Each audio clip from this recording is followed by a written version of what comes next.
পবিত্র মাহে রমজানে অনন্য নজির স্থাপন করেছেন রিকশা চালক শাওন ইসলাম। অর্ধেক ভাড়ায় রোজাদার যাত্রীদের গন্তব্যে পৌঁছে দিচ্ছেন তিনি। ব্যতিক্রম এই উদ্যোগে প্রশংসায় ভাসছেন দরিদ্র এই যুবক। মাদার তেরেসা বলেছিল যে আপনি যদি দৃশ্যমান মানুষকে ভালোবাসতে না পারেন তাহলে আপনি আপনার অদৃশ্যমান ঈশ্বরকে কিভাবে ভালোবাসবেন। তো আমাদের এই শাওন ভাই যে কাজটি করেছে হিমতের কাজ, তো ওনার মতো সবাই যদি নিত্য প্রয়োজনীয় জিনিসপত্রের দাম কমাতো তাহলে আমরা অনেকেই উপকৃত হতাম।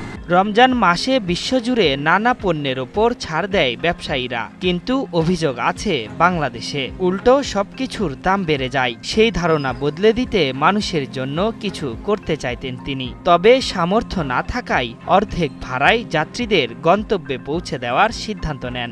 পবিত্র মাহে রমজানের উপলক্ষে অনেক দেশে দেখে অনেক জায়গায় জিনিসের দাম কমে, কিন্তু আমাদের এই বাংলাদেশে অনেক জিনিসের দামই বাড়ে।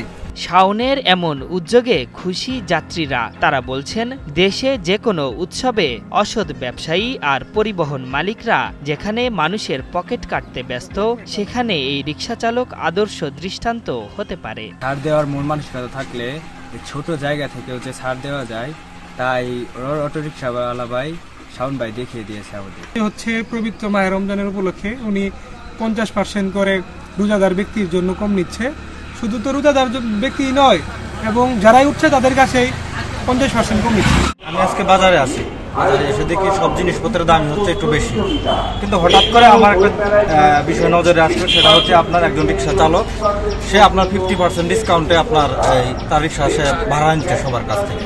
দীর্ঘ 9 বছর ধরে জামালপুর শহরে রিকশা চালান শাওন ইসলাম। শুরুতে প্যাডেল চালিত রিকশা চালালেও 7 মাস আগে কিস্তিতে একটি ব্যাটারি চালিত অটোরিকশা কিনেছেন।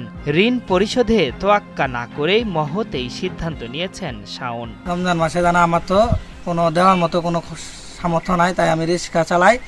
জানি আর রোজাদার ব্যক্তিদের এই পবিত্র মাসে মাহে রমজান মাসে জানে আমি কিছু ছাড় দিতে পারি, তাই আমার এই উদ্যোগটা নেওয়া। আমার রিক্সা ভাড়া 50% ছাড়। দরিদ্র পরিবারের হাল ধরতে রিকশা চালানো শাওনের কাছে এই সমাজের অনেক কিছু শেখার আছে।